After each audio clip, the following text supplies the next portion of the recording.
Welcome. This is Annuity News Now. As luck would have it and the economy what it is today, more and more baby boomers are finding it attractive to retire and then start their own business. My guest is the CEO of GrowBiz Media, Rieva Lesonsky. Rieva, thanks for joining us today. Oh, it's my pleasure. Tell me a little bit about GrowBiz Media. What exactly do you do there? Well, I'm kind of the exact person that we're talking about. For 26 years, I was the editorial director at Entrepreneur magazine, and I finally, in my mid-50s, said, what am I doing? Why am I making all this money for someone else? I'm going to go do it for myself. And I quit, and I started my own company, GrowBiz Media. And we're a media company, and we provide blogs, columns, podcasts, all kinds of things for and about entrepreneurs and small business owners to basically all the small business websites like Huffington Post and Small Business Trends, Business on Main, and do some work for HP and Dell and AT&T. All about small business, though. Well, that sounds like a nice client list. Yes. So let's talk about the average baby boomer out there. Many of them are coming to realize that they're going to have to be working longer anyway. Now, I'm guessing that a lot of these people who've had careers, when it comes to a small business or even a mid-sized business, they bring a lot of knowledge and experience to the table, don't they? They really do. You always do that balance sheet, the pluses and the minuses. There are many more pluses for a baby boomer coming into a small business, whether they want to start it or even go to work for one. You have all that knowledge, and a lot of today the knowledge is transferable. You go back 20 years and corporate thinking was so different than entrepreneurial thinking, it would have been hard to transfer that skill set. But there's a lot that's really relevant today, and you can hit the ground running. So there's not a big ramp-up period for a boomer to get started. One of the factors I'm guessing is because when people end their first career and they find themselves in their mid-50s or even older, it's harder to find a job with another company. I assume that's part of the motivation here. Are there any other factors that you see driving it? Well, first of all, you're right. It's very hard to find a job with another company.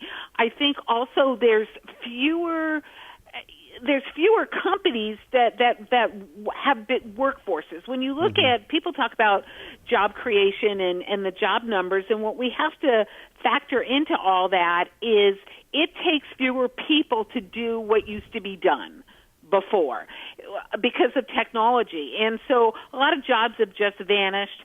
I think also a lot of it's just energy. I say that 50 is the new 30. It's not like we don't have a retirement mindset. Where our life expectancies are way longer. What would you do for 20 years? I'd get bored if I was going to hang it up. And so I think that part of the motivation is not just economically related, because I will tell you, before the recession hit, probably back in 2006 or the early part of 2007, I saw some stats from ARP that actually they had done a polling of their membership, and at that time they had about 50% of their people in the 50 to 65-year-old frame who said that they wanted to start a business. And so we're seeing people here who've worked for other companies or corporations, and they find themselves with their own business, and they get a lot of control. They can kind of manage their own time. They're in charge, and it sounds like they probably like that. Yes, and you can hone in on what you're really good at.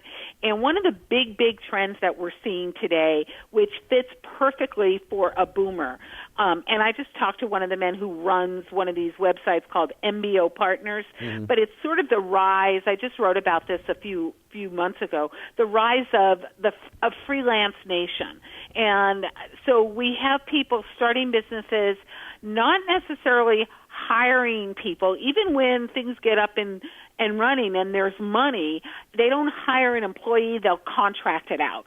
So we have freelancers doing business with other freelancers. It's sort of like all these independent contractors are each other's support network.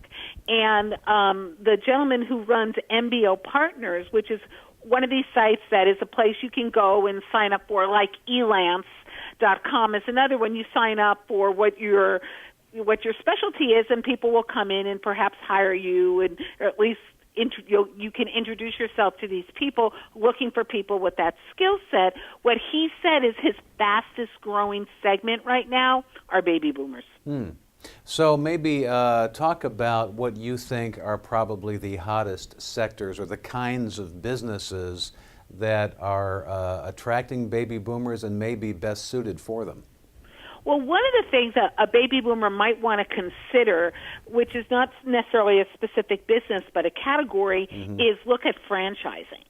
So you can, there's basically three ways to start a business, right? You can create something from scratch. Nothing's existed before. You figure out what you want to do, what you're good at doing, and you create this business. You buy an existing business. You either take over somebody's practice, or there's a store or a restaurant that's for sale, or you buy a franchise, or you could take over an existing franchise as well.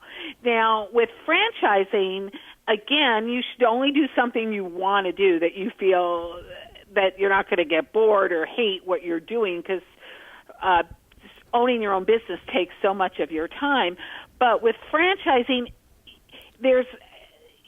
you don't need to start from scratch, essentially. Right. If you don't know, if you've always wanted to, run a hamburger joint, but you don't know anything about a restaurant, well, here's the place to get training. You don't have to put in all these years of apprenticing or doing whatever. You can go, the franchisor is going to train you. They're going to give you everything you need to get going and provide that ongoing support. So it's a really good option for baby boomers.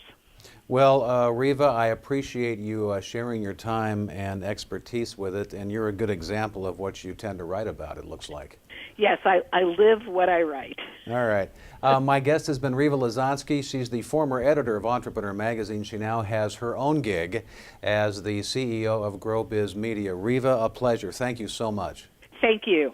And you're watching Annuity News Now.